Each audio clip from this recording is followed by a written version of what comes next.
નમસ્કાર વિદ્યાર્થી મિત્રો, બાકીના ક્વેશ્ચનની આજે ચર્ચા કરી, ચેપ્ટરની પૂર્ણાહુતિ કરી.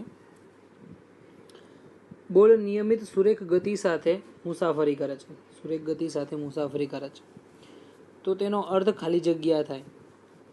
જ્યારે કોઈ પણ પદાર્થ સુરેખ ગતિ સાથે ગતિ કરતો, મતલબ સુરેખ પથ પર ગતિ કરતો હોય તો એનો મતલબ એવું થાય કે દરેક સંજોગોમાં વેગના મૂલ્ય અને દિશા બંને અચળ હશે. તો બોલના બધા જ ભાગની અંદર સમાન વેગ અને સમાન મૂલ્ય હશે. એટલે સિમ્પલ આનું મતલબ હું સમજાવું. ધારો કે આ એક બ્લોક છે, આની અંદર આ એક કણ લઉં, અહીંયા એક કણ લઉં, આ બીજો ત્રીજો, એમ બધા અસંખ્ય કણ દર્શાવું છું. તો આ બધા જ કણ છે વિદ્યાર્થી મિત્રો, એ દરેક કણનો વેગ અને દિશા એક સરખી હોવી જોઈએ. જેમ કે આ કણ લઈએ તો એનો વેગ, આ કણ લઈએ તો એનો વેગ, આ કણ લઈએ તો એનો વેગ અને દિશા સરખી હોય તો એ પરિસ્થિતિમાં કહી શકાય કે બોલ નિયમિત સુરેખ ગતિ સાથે મુસાફરી કરે છે. નિયમિત સુરેખ ગતિ સાથે મુસાફરી કરે છે. આગળ જોઈએ, 1 મીટર પટ્ટી પર નિયમિત વેગથી ગતિ કરે તેવું દર્શાવો. 1 મીટર પટ્ટી પર નિયમિત વેગથી ગતિ કરે તો દર્શાવો. તો એમ કીધું કે મીટર પટ્ટી ઉપર જે બળ છે એ શૂન્ય છે. મીટર પટ્ટી ઉપર જે બળ છે એ શૂન્ય છે, તો દ્રવ્યમાન કેન્દ્રને અનુલક્ષીને ટોર્ક પણ શૂન્ય થશે. બેઝિકલી હું તમને કહું, ધારો કે ટોર્ક ટાવનું સૂત્ર લખી નાખો. Torque tau is equal to R cross F. એમાં એફનું મૂલ્ય શૂન્ય લઈ લો, બળ એફ શૂન્ય લો, કારણ કે વેગ કેવો છે? અચળ છે. અચળ વેગ હોય તો પ્રવેગ શૂન્ય થશે, અને પ્રવેગ શૂન્ય તો બળ એફ શૂન્ય, બળ એફ શૂન્ય તો ટોર્ક ટાવ શૂન્ય. આ ઘટના અહીંયા સમજી શકાય છે. 150 ગ્રામનો ક્રિકેટનો એક દડો છે. પ્રારંભિક વેગ u બરાબર 3i cap plus 4j cap metre પ્રતિ સેકન્ડ, અને ફટકો માર્યા પછી તેનો અંતિમ વેગ -3i cap plus 4j cap, કૌંસની બહાર માઇનસ છે, ધ્યાન રાખજો. તો વેગમાનનો ફેરફાર એકમ ખાલી જગ્યા હશે, મતલબ કે એકમ તમને કીધું છે કિલોગ્રામ મીટર પ્રતિ સેકન્ડ. કિલોગ્રામ મીટર પ્રતિ સેકન્ડ, તો વેગમાનનો ફેરફાર કેટલો હશે એ તમારે દર્શાવવાનું છે. વાત કરીએ, delta P is equal two P2 minus P1 સદિશ. Delta P is equal two P2 minus P1 સદિશ, એટલે કે MV સદિશ માઇનસ MU સદિશ. MV સદિશ માઇનસ MU સદિશ. તો ડેલ્ટા પીનું જે સમીકરણ લખો તો M in bracket of V સદિશ માઇનસ U સદિશ, V સદિશ માઇનસ U સદિશ, અને એની કિંમત જે તમને મળશે 0.15 કૌંસમાં વીની કિંમત -3i cap plus 4j cap minus 3i cap plus 4j cap. તો એ ગણતરી તમે જોશો તો જવાબ જે મળશે 0.15 -6i cap plus -8j cap. 0.15 -6i cap -8j cap, તો એ જે મૂલ્ય તમને મળે છે -0.9i કેપ -1.2j કેપ. તો ડેલ્ટા પીનું જે મૂલ્ય તમને મળ્યું, ડેલ્ટા પીનું સિમ્પલ કેલ્ક્યુલેશન છે, હું બહુ વધારે ડીપમાં જતો નથી, એ તમને મળશે માઇનસ કોમનમાં 0.9i કેપ વત્તા 1.2j કેપ. આગળ વાત કરીએ, 150 ગ્રામ દળના ક્રિકેટના બોલનો પ્રારંભિક વેગ 3i કેપ વત્તા 4j કેપ, અને ફટકો માર્યા પછી તેનો અંતિમ વેગ -3i કેપ વત્તા 4j કેપ છે. બે વેગ તમને આપી દીધા છે. તો ફટકા દરમિયાન વેગમાનના ફેરફારનું મૂલ્ય ખાલી જગ્યા હશે. ફટકા દરમિયાન વેગમાનના ફેરફારનું મૂલ્ય ખાલી જગ્યા હશે. તો મૂલ્ય શોધવા માટે પહેલાં તો તમારે ડેલ્ટા પી શોધવો પડે. ડેલ્ટા પી શોધવા માટે તમારે શેની જરૂર પડશે?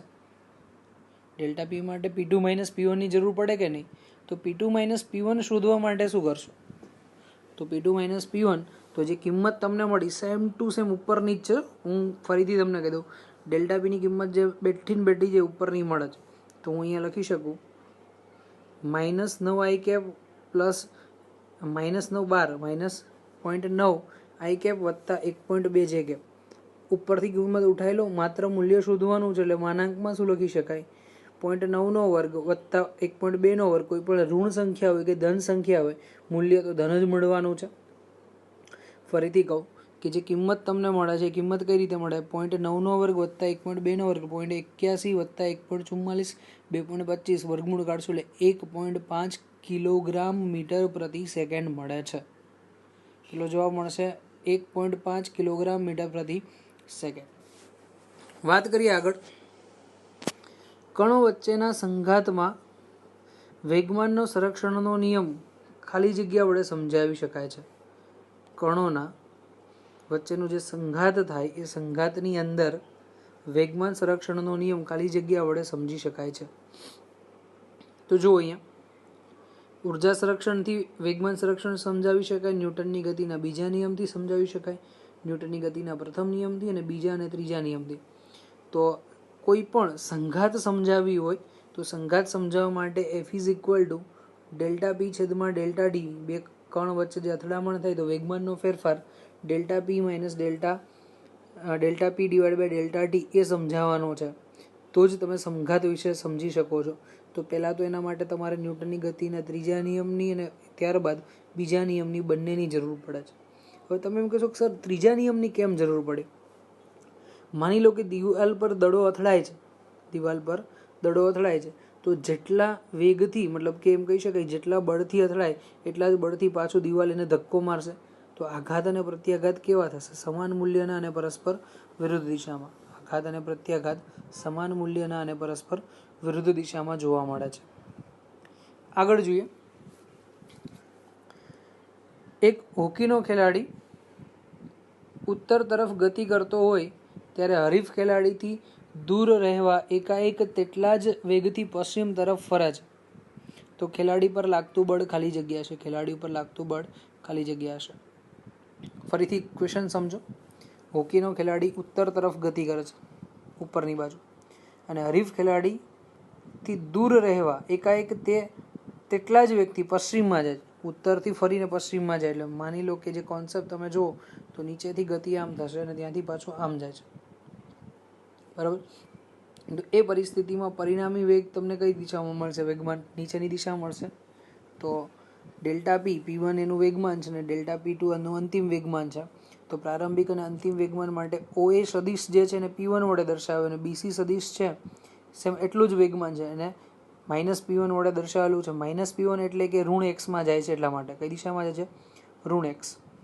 તો અહીંયા કહી શકાય સદિશના નિયમ પ્રમાણે કે બે સદિશનો સરવાળો એ કોના જેટલો થશે? ત્રીજા સદિશના સરવાળા જેટલો. બે સદિશનો સરવાળો ત્રીજા સદિશના સરવાળા વડે દર્શાવી શકાય છે.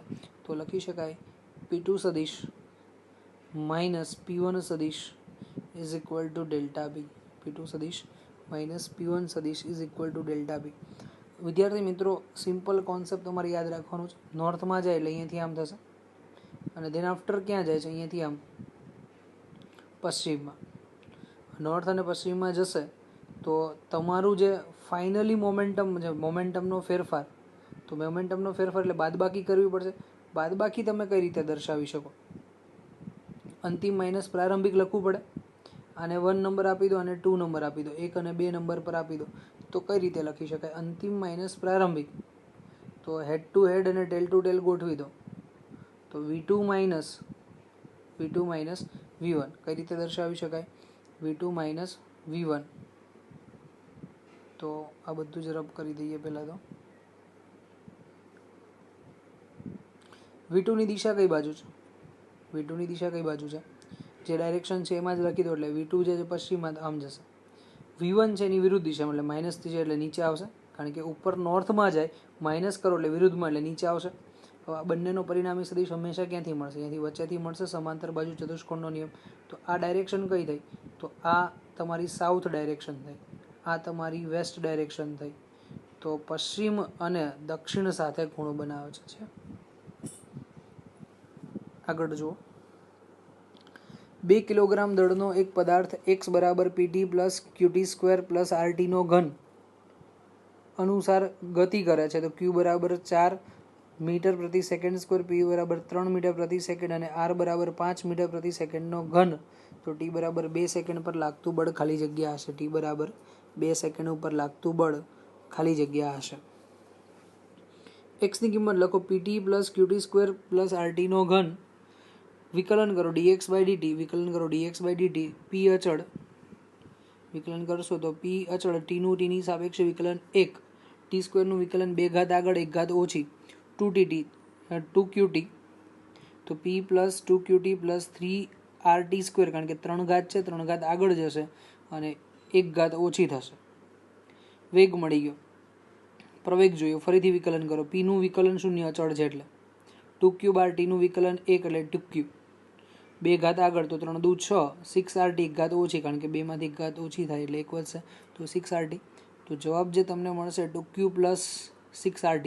કેટલો મળશે? 2q plus 6rt. કિંમત કેટલી મૂકવાની છે? તો સમયમાં 2 સેકન્ડ આપેલી છે, 2 સેકન્ડ તમે અહીંયા દર્શાવી દો તો a બરાબર 2 ઇન્ટુ q, 2 ઇન્ટુ q એટલે 4, 2 ગુણ્યા 4 પ્લસ 6 ઇન્ટુ r, r કેટલાનો છે? 5 ઇન્ટુ સમય 2 સેકન્ડ, 4 દુ 8, 6 પંચા 30 ગુણ્યા 2 60, 6 પ્લસ 8 68 જવાબ આવશે. તો પ્રવેગ 68 મળે છે. બળ શોધવાનું, તો F is equal to ma ગુણ્યા 2 કરી દો, 68 ઇન્ટુ 2, તો એનું ડબલ થઈ જશે, ડબલ થશે 136. કેટલું આવશે? 136, જે તમને અહીંયા દર્શાવેલું છે. એના પછી જોઈએ 5 કિલોગ્રામ દળના પદાર્થ પર F બરાબર 3i કેપ વત્તા 4j કેપ અને t બરાબર 0 સમયે પ્રારંભિક વેગ v બરાબર 6i cap minus 12j cap હોય તો ખાલી જગ્યા સમયે y અક્ષ પર વેગ મળે છે. y અક્ષ પરનો વેગ તમારે જોવાનો છે. કયા સમયે y અક્ષ ઉપર વેગ મળે એ શોધવાનો છે. તો તમે જો વેગના ઘટકો લખી નાખો. 6i માઇનસ 12 છે, એમાં x ઘટક 6 અને y ઘટક -12. બળ F છે, તો બળ F બરાબર શું થશે? -3i અને +4j. પ્રવેગ તમે લખી નાખો તો પ્રવેગ કેટલો મળશે? તો F is equal to ma. તો m ની કિંમત 5 આપી દીધી, તો અહીંયા લખી નાખો f ના છેદમાં m બરાબર a. f લખી નાખો 3/5 વત્તા 4/5. અહીંયા પ્રિન્ટિંગ મિસ્ટેક છે, -3 લખવાના છે, +3 ની જગ્યાએ, તો -3 કરી દો. i cap j cap. Okay, છેદમાં કેટલા મૂકવાના હતા? 5, તો ગણીને કે તો પ્રવેગ મળી ગયો. એમાં x ઘટક લખો, પ્રવેગનો x ઘટક -3/5 -3/5. તો એમ કીધું કે y અક્ષ પર વેગ હોય તો વેગનો x ઘટક 0 હોય, મતલબ y અક્ષ પર વેગ હોય તો એ વેગનો x ઘટક 0 થશે, એટલે આપણે વેગનો x ઘટક 0 લઈને ગણતરી કરો. તો vx બરાબર v0x plus x into t, કારણ કે ચોખ્ખું અહીંયા લખ્યું છે કે કયા સમયે y અક્ષ ઉપર જ વેગ મળે. જ્યારે y અક્ષ ઉપર વેગ હોય તો x અક્ષનો વેગ 0 બને છે. યાદ રાખજો, x અક્ષનો જે વેગ છે એ 0 બને છે. તો મૂકી દો કિંમત 0 કરીને. કેટલો જવાબ આવશે? તો v0x માં vx 0, v0x તમને પ્રારંભિક આપી દીધું 6, -3/5 ઇન્ટુ t, 6 આ બાજુ હશે તો માઇનસમાં, માઇનસ પ્લસ, 3 દુ 6, 2 કેન્સલ, અહીંયા 3 કેન્સલ, 2 ગુણાકારમાં હશે, 5 દુ 10, તો t બરાબર 10 સેકન્ડ જવાબ મળે છે. એના પછી જોઈએ સ્થિર સ્થિતિમાંથી ગતિની શરૂઆત કરી m દળની કાર 2 સેકન્ડમાં v બરાબર vi વેગથી, અને જ્યાં 0 કરતાં મોટો વેગ છે એટલે ધન છે, જે પૂર્વ તરફ છે. જો કાર અચળ પ્રવેગ સાથે ગતિ કરતી ધારીએ તો એના ઉપર કુલ બળ ખાલી જગ્યા હશે. એના ઉપર કુલ બળ ખાલી જગ્યા હશે. તો વિદ્યાર્થી મિત્રો, કુલ બળ શોધવા માટે પહેલાં તો મારે કઈ વસ્તુની જરૂર પડે? પ્રવેગ. પ્રારંભિક વેગ 0 લઈ લઈએ. પ્રારંભિક વેગ 0 લઈ લઈએ તો વેગ v બરાબર u પ્લસ at, તો v બરાબર 0 પ્લસ at, તો a સદિશ બરાબર v ના છેદમાં t into i cap, v ના છેદમાં t into i cap. f is equal to ma. m કેટલાનો છે? m constant. વેગ પ્રવેગ બરાબર વેગના છેદમાં સમય, વેગના છેદમાં સમય એટલે mv બાય t થશે, mv બાય t. t ની કિંમત તમને જો આપી દીધી હોય તો તમે લખી શકો. કેટલી સેકન્ડ આપેલી છે? 2 સેકન્ડ. તો અહીંયા લખી નાખો 2, તો mv ના છેદમાં 2. તો બધામાં mv ના છેદમાં 2 તો છે જ. હવે દિશાની વાત કરવાની છે. તો એ જે બળ લાગશે એ બળ કઈ દિશામાં હશે? તો જે દિશામાં પ્રવેગ હોય એ દિશામાં. પ્રવેગ કઈ દિશામાં છે? તો વેગના ફેરફારની દિશામાં. વેગનો ફેરફાર કઈ દિશામાં છે? પૂર્વ તરફ. તો રોડ દ્વારા ટાયર પર લાગતા ઘર્ષણ બળના કારણે mv/2 જેટલા બળથી પૂર્વ તરફ એનો ધક્કો લાગે છે, પૂર્વ બાજુ ખેંચાશે. આગળ એક બ્લોકને એન્જિન સાથે 30 ડિગ્રીનો ખૂણો રચતા ઢાળ ઉપર ગોઠવેલ છે. 30 ડિગ્રીના ખૂણા ઉપરનો ઢાળ જે છે એના ઉપર ગોઠવેલ છે. ઢાળની સપાટી વચ્ચેનો ઘર્ષણાંક 0.8 છે. ઘર્ષણ બળ 10 હોય તો બ્લોકનું દળ ખાલી જગ્યા હશે. બ્લોકનું દળ શોધવાનું છે. હવે અહીંયા એવું કીધું છે ઢાળ ઉપર સંતુલન સ્થિતિમાં છે. તો આ ઢાળની આપણે સપાટી બનાવીએ. આ ઘટક કયો થશે? mg. આ ઘટક mg cos થીટા, આ ઘટક mg sin થીટા, અને આ બાજુ ઘર્ષણ બળ F. તો F નું સંતુલન કોણ કરે? mg sin theta. તો F બરાબર mg sin 30, ખૂણો જે છે 30 નો. તો 10 બરાબર m શોધવાનું છે. g 10 અને આ 1/2 10 કેન્સલ, 2 ઉપર, તો જવાબ આવશે 2 કિલોગ્રામ. કેટલો જવાબ આવશે? 2 કિલોગ્રામ.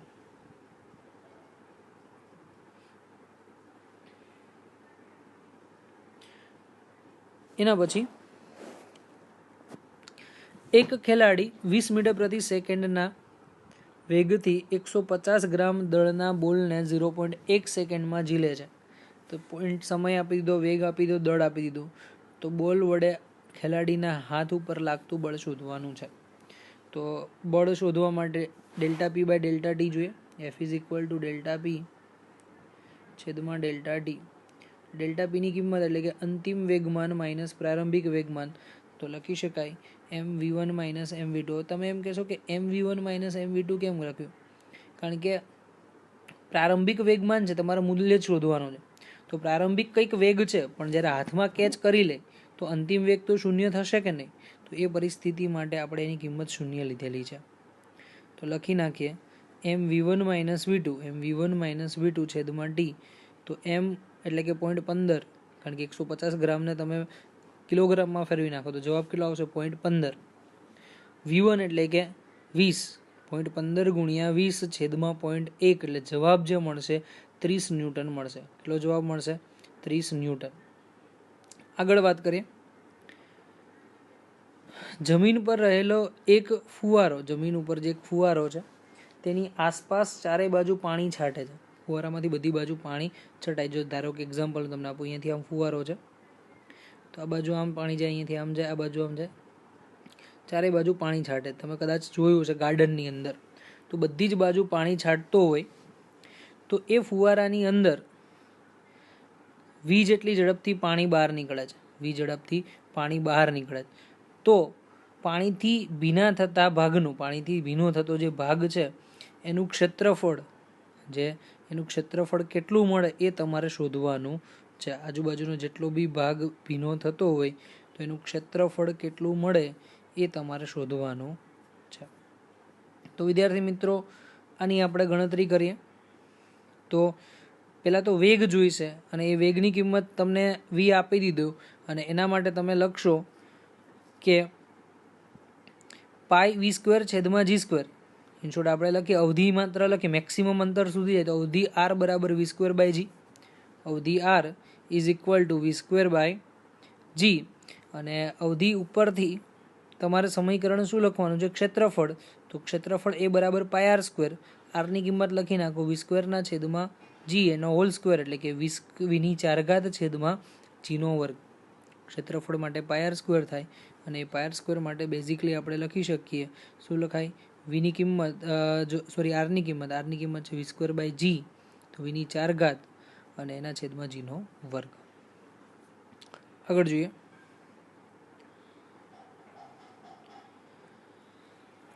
બે કિલોગ્રામ દળની બે સ્પ્રિંગ બેલેન્સને એકબીજા સાથે શ્રેણીમાં જોડી એક લિફ્ટને મથાળેથી લટકાવેલ છે. લિફ્ટ જે છે ને માથેથી લટકાવેલ છે.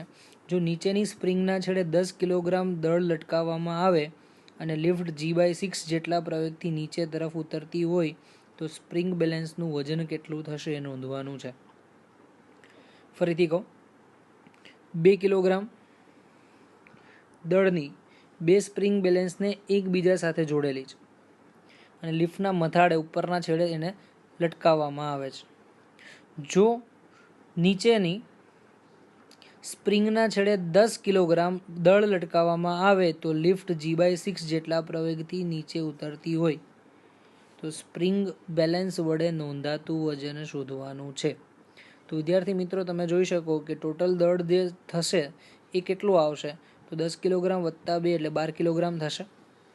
હવે અહીંયા કીધું કે લિફ્ટ G/6 પ્રવેગથી નીચે ઉતરે તો એને અસરકારક પ્રવેગ કેટલો હશે, તો અહીંયાથી ગુરુત્વ પ્રવેગ G નીચે લાગશે અને આભાસી પ્રવેગ G/6, તો સમતુલ્ય કેટલું થશે, G - G/6.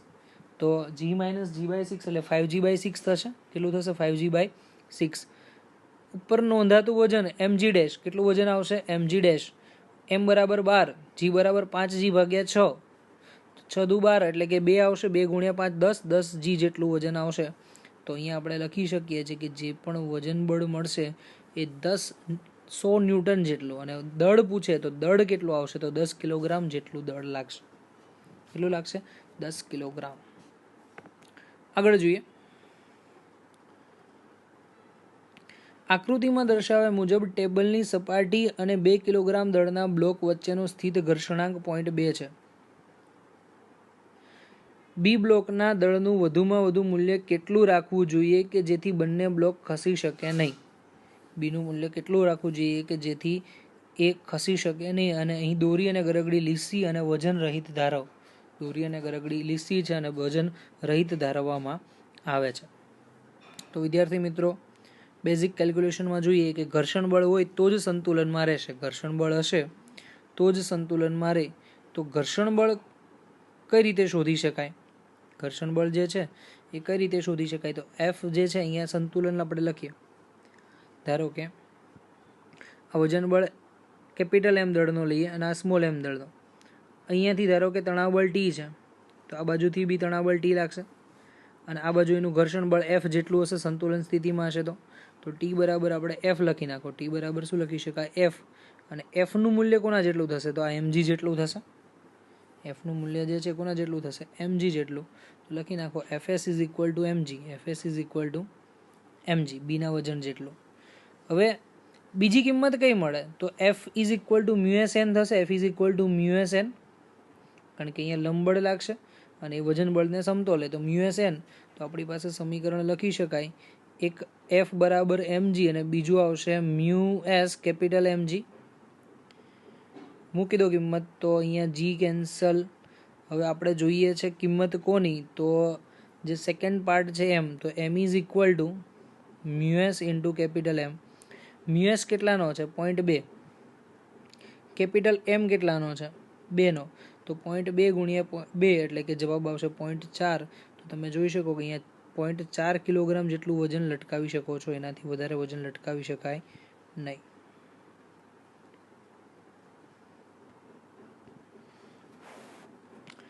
આગળ જોઈએ. અહીંયા એવું કીધું કે આકૃતિમાં દર્શાવ્યા પ્રમાણે ઢોળાવવાળી સપાટી ઉપર સ્પ્રિંગ બેલેન્સ સાથે 5 કિલોગ્રામનું દળ લટકાવેલું છે. તો સ્પ્રિંગ બેલેન્સ ખાલી જગ્યા દર્શાવશે. સ્પ્રિંગ બેલેન્સ જે છે એ શું દર્શાવે છે તમારે જોવાનું છે. જો 30ના ખૂણે છે તો એનો ગુરુત્વાકર્ષણનો ઘટક લખી નાખશો એટલે G sin 30 થાય. 30ના ખૂણે હોય તો આનું મૂલ્ય શું થશે, તો આનું વજન બળ કેટલું લાગશે, G sin 30 અનુસાર પ્રવેગ બદલાય તો વજન બળ શું થશે, mg sin 30. તો લખી નાખો mg sin 30 5 × G10 અને sin 30 1/2 એટલે 50/2 એટલે 25 જવાબ મળશે. 41. એક લિફ્ટમાં રહેલા સાદા લોલકનો આવર્તકાળ T છે. લિફ્ટ ઉપર તરફ G/3 પ્રવેગથી ગતિ કરે છે. તો સાદા લોલકનો આવર્તકાળ ખાલી જગ્યા થશે. સાદા લોલકનો આવર્તકાળ ખાલી જગ્યા થશે. તમને યાદ છે કે T હંમેશા Gના વ્યસ્ત પ્રમાણમાં છે ને, એ પણ વર્ગમૂળના વ્યસ્તમાં. તો T = 2π√L/G. T સમપ્રમાણ 1/√G. તો T2/T1, તો G1/G2 નું વર્ગમૂળ. G1/G2 નું વર્ગમૂળ. તો G2 = G2 નહીં, G2 પાછા ઘણા જીતું કરશે. G2 = G1 + G1/3. હવે તમે એમ કહેશો કે G1/3 કેમ, તો લિફ્ટ ક્યાં જાય છે, ઉપર જાય.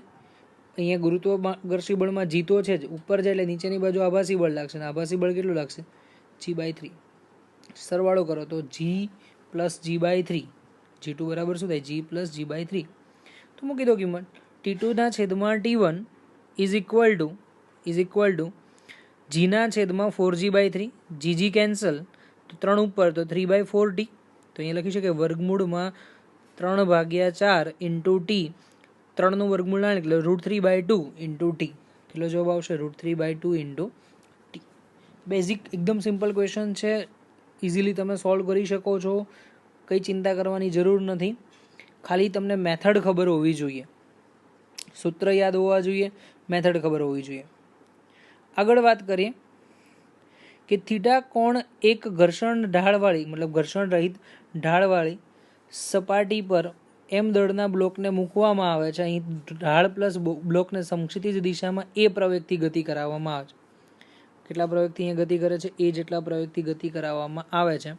તો બ્લોક ઢાળ પર સરકે નહીં તો એ ખાલી જગ્યા થાય. બ્લોક ઢાળ ઉપર સરકતો ના હોય તો એનું મૂલ્ય કેટલું હશે એ શોધવાનું છે. તો જુઓ, હંમેશા એક ઘટક તમને મળશે નીચે તરફની દિશામાં MA cos θ. હવે જો ગુરુત્વ પ્રવેગ MA મતલબ કે અહીંયા બળ જે છે આ બાજુ ગતિ કરતો હોય સમક્ષિતિજમાં, તો બળ MA લાગે, તો આ બાજુનો ઘટક મળશે MA cos θ થાય. બીજો ઘટક તમે લખો અહીંયાથી આ બાજુનો ઘટક તો MG sin θ થાય. MG નહીં, MA sin θ થશે. પછી mg નો આ ઘટક mg cos θ, mg sin θ t, લંબબળ n. આ રીતે તમને બધા જ ઘટકો દર્શાવી દીધા છે. તો સમક્ષિતિજ ઘટક છે, આ ઢાળવાળી સપાટી છે એના ઉપર સમક્ષિતિજ ઘટક કયો મળ્યો? MA cos θ. હવે એ કોનું સંતુલન કરે? mg sin θ નું. તો MA cos θ is equal to mg sin θ, એમાં a cancel mm, a cos θ is equal to g sin θ. તો કોસને નીચે લખી નાખો તો a બરાબર g sin upon cos, અને sin upon cos ને આપણે શું કહી શકીએ? tan θ. એટલે આ જવાબ તમને અહીંયા મળે છે. ઓકે, આગળ જોઈએ. આકૃતિમાં દર્શાવ્યા મુજબ દિવાલ સાથે મતલબ તમે જોઈ શકો કે આકૃતિની અંદર દિવાલ સાથે રહેલા 5 કિલોગ્રામ દળના બ્લોકને નીચે પડતો અટકાવવા માટે સમક્ષિતિજ દિશામાં લગાડવા પડતા જરૂરી બળ F નું મૂલ્ય કેટલું હશે? વધારાનું જે જરૂરી બળ છે એનું મૂલ્ય કેટલું હશે શોધવાનું છે. ઘર્ષણાંક 0.4 છે, ઘર્ષણાંક 0.4 છે. બ્લોકનું વજન mg, તો ટોટલ કેટલું લખી શકાય? 50 લખી શકાય. 5 × 10 એટલે કે 50 kgf નહીં પણ 50 ન્યૂટન વડે દર્શાવો. હવે ઘર્ષણ બળ જોઈએ તો μsn થશે. ઘર્ષણ બળ બરાબર μsn, તો n ની કિંમત તમે લખી નાખો તો શું લખી શકાય? μsn બરાબર mg. સંતુલિત સ્થિતિમાં લખો તો μsn બરાબર mg. આકૃતિને હું સમજાવું જો.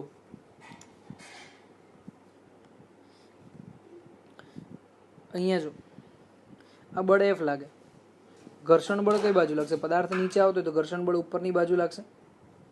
સપાટીને લંબ રૂપે લંબ બળ અહીંયા લાગશે, અને અહીંયા વજન બળ mg લાગશે, વજન બળ mg.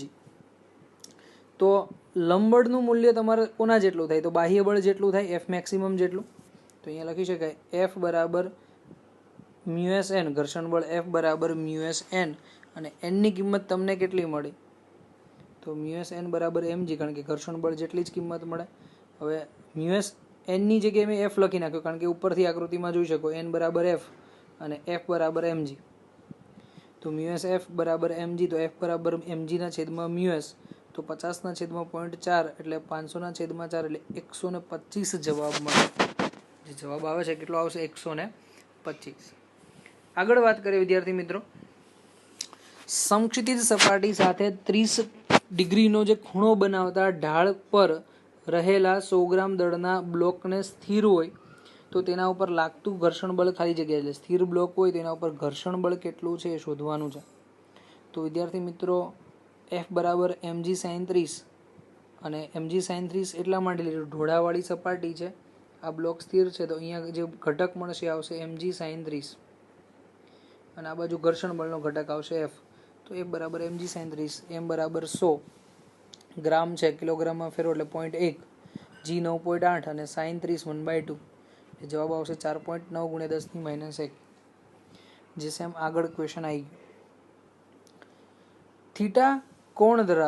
ફાઈ કોણ ધરાવતા ઢાળની સપાટીથી અડધી લંબાઈ સુધી લીસી, મતલબ કે અડધું જે પોર્શન છે ને અહીંયાથી આમ આ લીસો છે, અને આ જે પોર્શન છે ને ગ્રીન કલરથી બતાવું એ ખડબચડો છે.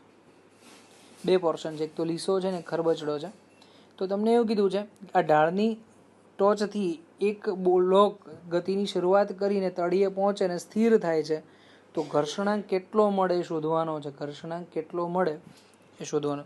વિદ્યાર્થી મિત્રો, ખૂબ જ ઇમ્પોર્ટન્ટ ક્વેશ્ચન છે, ઘણી બધી વખત પૂછાયેલો છે, અને આના રિલેટેડ દાખલા પણ તમને પૂછી શકે. કુલ લંબાઈ અડધી લંબાઈ L/2, ઉપરથી ચાલુ કરે મુક્ત પદ અંદર v0 વેગ છે, પ્રારંભિક વેગ 0 છે. L/2 અંતર કાપે પછી વેગ મહત્તમ થશે જે v જેટલો છે. અહીંયાથી આ અડધું અંતર કાપ્યું, વેગ 0, અહીંયા પહોંચે એટલે મેક્સિમમ વેગ v થયો. ફરીથી પાછો વેગ ઘટતો જશે, અહીંયા પહોંચે એટલે વેગ કેટલો થઈ જશે 0. આ રીતની આખી મેથડ છે. તો તમને ખબર છે કે પ્રવેગ જે છે કેટલો મળશે, g sin θ મળશે. નીચે આવશે એટલે પ્રવેગ g sin θ. તો આપણી પાસે સમીકરણ છે v² - v0² is equal two 2ad. પ્રારંભિક વેગ 0, તો અંતિમ વેગ મળ્યો છે v² અને v² બરાબર 2g sin θ ઇન્ટુ L/2, કારણ કે d ની કિંમત L/2 મળશે. તો v² બરાબર 2gl sin θ. v² બરાબર શું થશે? gl sin θ. બે કેન્સલ. ચલો આગળ જોઈએ. ખડબચડી સપાટી માટે, તો ખડબચડી સપાટી માટે આ બાજુ નીચે તો mg sin θ તો લાગે જ છે, અને એની વિરુદ્ધમાં ઘર્ષણ બળ લાગે. એ કેટલું લાગશે? તો μs ઇન્ટુ n.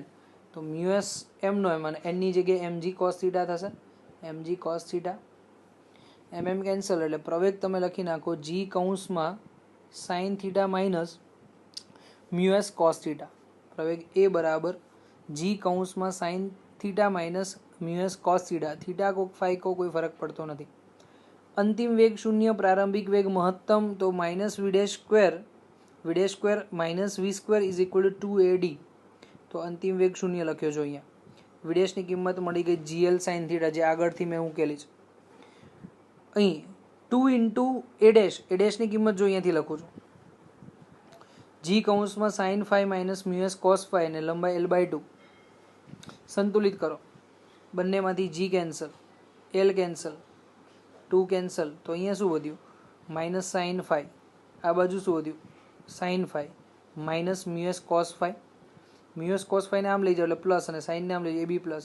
તો μs cos phi બરાબર 2 sin phi, અને એની કિંમત લખો તો μs બરાબર sin ના છેદમાં cos, તો 2 sin by cos એટલે કે 2 tan phi. કેટલો જવાબ મળશે? 2 tan phi. તો વિદ્યાર્થી મિત્રો, આવા દાખલા તમને ઘણી બધી વખત પૂછાય છે, અને જે સિમ્પલ લોજિકલ જ ક્વેશ્ચન છે, એમાં કોઈ જ વધારે દિમાગ વાપરવાનું નથી, સરળતાથી ગણતરી પણ થઈ શકે. તો આજના લેક્ચરમાં આટલું રાખીએ. Wish you all the best. Good luck. Have a nice day.